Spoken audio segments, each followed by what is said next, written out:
पुरस्कार। कौशल देश में कृषि उत्सव बड़ी धूमधाम से मनाया जाता था। इस दिन कौशल महाराज की भव्य सवारी निकलती और महाराज किसान बनकर जमीन के चुने हुए टुकड़े में हल चलाते और बीज बोते थे।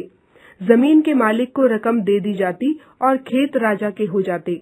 उस दिन मधुलिका की जमीन चुनी गई थी, इसलिए कौशल के सभी निवासी उसकी जमीन पर जमा हो रहे थे। राजा सवारी से उतरे, सुंदर कन्याओं ने मंगल गीत गाए, पंडितों ने मंत्र पढ़े। तत्पश्चात राजा ने हल चलाना आरंभ किया। लोगों ने खील और फूल बरसाए। कौशल के इस उत्सव में भाग लेने के लिए दूसरे राज्यों से भी लोग आए थे। उस वर्ष मगध का राजकुमार अरुण आया था। हल चलाने के पश्चात राजा को बीज बोने थे, इसलिए मधुलिका बीज उठाए राजा के साथ साथ चल रही थी। राजा ने धीरे धीरे सब बीज बो दिए। थाल खाली हो गया। कौशल नरेश ने उसमें कुछ सोने के सिक्के डाल दिए। यह जमीन की कीमत थी।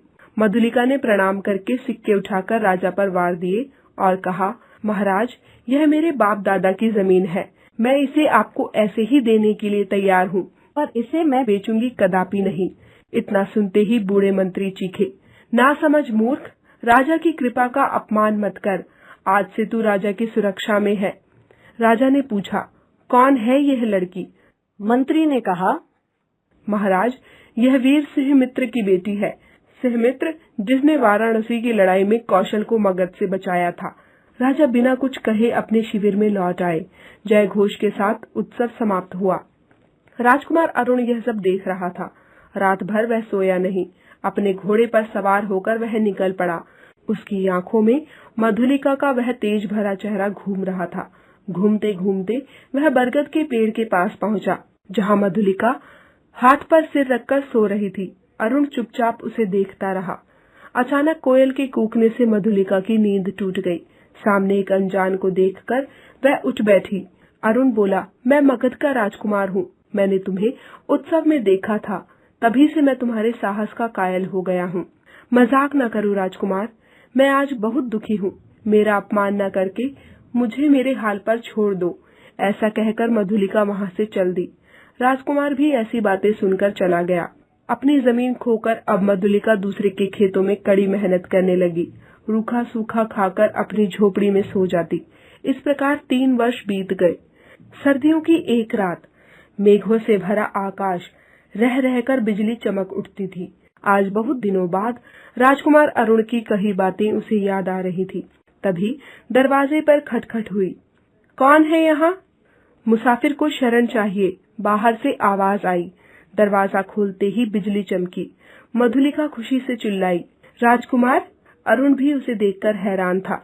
कुछ रुककर बोला, मैं बागी हूँ, मुझे मगध से निकाल दिया गया है। मैं कौशल में रहने आया हूँ। मधुलिका ने हंसकर कहा, राजकुमार, तुम्हारा स्वागत है। बारिश के बंद होते ही दोनों बरगद के पेड़ के नीचे जा बैठे। अरुण संभल कर बोला, मैं नया राज्य स्थापित करूंगा, तुम्हें राजरानी बनाऊंगा। नए राज्य की स्थापना करने में तुम्हें मेरी मदद करनी होगी। जो कहोगे वही करूंगी, मधुलिका ने कहा। तब अरुण ने उसे अपनी योजना बताई। मधुलिका राजा से मिलने उनके महल में गई। महाराज को प्रणाम करके बोली, 3 बरस हुए देव, मेरी जमीन खेती के लिए ली गई थी। अच्छा, तो तुम उसकी कीमत मांगने आई हो? बोलो, तुम्हें क्या चाहिए? मुझे किले के दक्षिणी नाले के पास की जमीन चाहिए।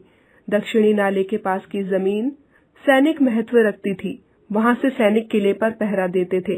जमीन मधुलिका को मिलते ही सैनिक वहां से हटा लिए गए। अरुण अपनी सैनिक टुकड़ी के साथ घने जंगल में छुप गया। वहां से वह राजा के किले पर हमला करने वाला था। यही उसकी योजना थी। मधुलिका का दिल उसे धिक्कार रहा था। मेरे पिता ने कौशल को बचाया था। बेटी होकर मैं आज शत्रु की सहायता कर रही हूँ। नहीं, कभी नहीं। ऐसा सोचकर वह इधर उधर भागने लगी। सामने से कौशल देश के सेनापति अपनी सैनिक टुकड़ी के साथ आते हुए दिखाई दिए। वह उनके पैरों पर गिर पड़ी और बोली, आज रात किले पर चढ़ाई होगी। शत्रु दक्षिणी नाले की ओर से आएंगे, जल्दी कुछ कीजिए। सैनिक दक्षिणी नाले की ओर भागे। आक्रमण की तैयारी करता हुआ अरुण पकड़ा गया। इस प्रकार उसकी योजना विफल हो गई। अरुण को बंदी बना लिया गया। राजा ने उसे प्राणदंड दिया। तत्पश्चात मधुलिका को बुलाया गया। आज उसके कारण कौशल पर आए विपत्ति के बादल छट गए थे। कौशल नरेश उससे बहुत प्रसन्न थे। राजा ने कहा, मधुलिका, तुमने आज बहुत बड़ा काम किया है। हम बहुत प्रसन्न हैं, तुम्हें पुरस्कार देना चाहते हैं। बोलो, क्या मांगती हो? मधुलिका वहां आकर खड़ी हो गई। तो फिर मुझे भी प्राण दंड ही दीजिए। मधुलिका बंदी अरुण के पास जा खड़ी हो गई। उसकी आंखों से आंसू बह रहे थे।